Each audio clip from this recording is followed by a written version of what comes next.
Welcome to CEO Money. I'm Michael Yorba. Thanks for joining with us. I have Riggs Eckelberry. He is the president and CEO of Origin Clear. All right, Riggs, welcome to the show. Thank you very much, Michael. All right, I'm glad you're here. Give our audience a flavor for you and what Origin Clear does, and then I have a list of questions. I'd like to start with actually the origin of Origin Clear. The origin of Origin Clear. Well, actually, we started out as Origin Oil, as we were doing the original oil, which was algae. And that was back when algae was just the best thing coming. The only problem with algae was that it fell victim to the fracking revolution, and all of a sudden, oil was no longer $120 a barrel. And all the companies in algae faded away, but we managed to find a use for our technology, which was in water treatment, hence Origin Clear. Got it. The players that are in your team and what you're doing with your industry, how you're completely disruptive from anybody else in your industry, bring that out. We're a completely different kind of water company. The water industry basically focuses on the big central billion-dollar projects that, they fuel the corporate profits and everybody's a happy camper. The only problem is that infrastructure in America and throughout the world is falling apart, and literally only 20% of the water is ever treated. So 80% of the sewage is just dumped. We think that's a criminal state of affairs. Now, how do you fix it? You don't fix it by more big central systems because, well, for one thing, the NIMBY problem, but it just takes decades to do these things. And meanwhile, water is killing people. So what we solve it, we use a totally different concept, which is to solve it at the point of use. The business person who's stuck with the problem understands that if you put a unit on site and treat the water, we call it the water system in a box, very simple concept, then they can reuse the water, dramatically lower their water rates. They can get all the PR for doing a great job with their water. And above all, they're not going to be relying on the city, which is, of course, falling apart.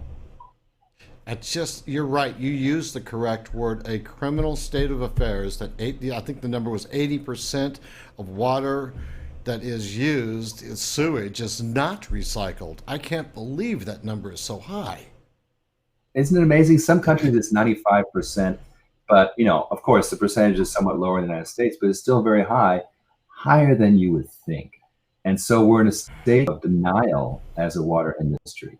Now, Origin Clear is coming in to solve this problem by helping the users at the margin with assembly line, small box water treatment systems. We call them modular water systems.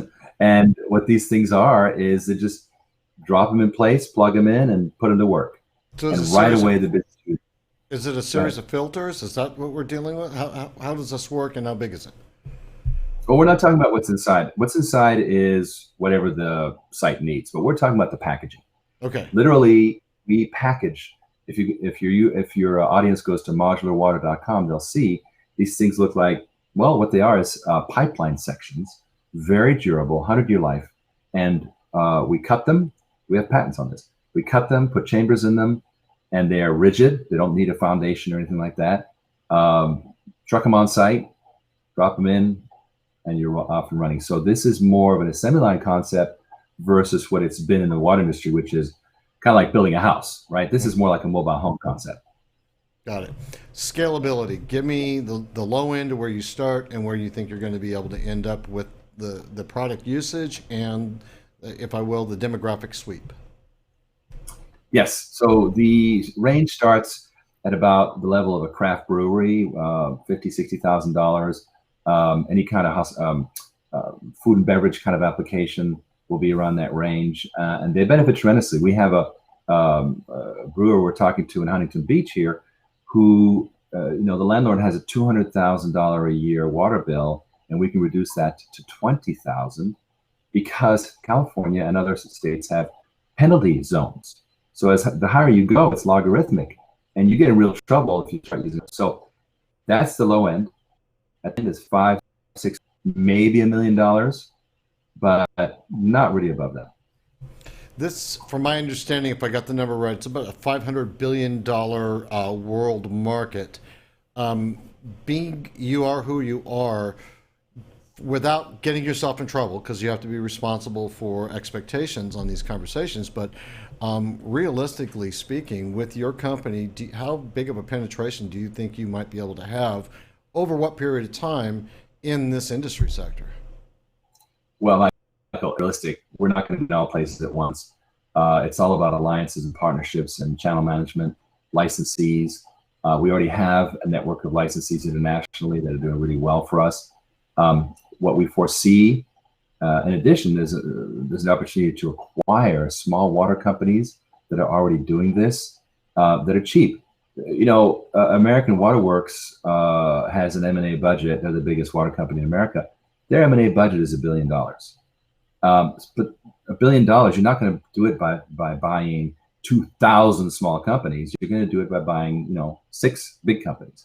Mm-hmm. We can buy the smaller companies, bring them into the network, and create a whole array of small, agile water players. So between acquisition, creation of channel partners, licensees throughout the world, we can get the spread. We can make this happen.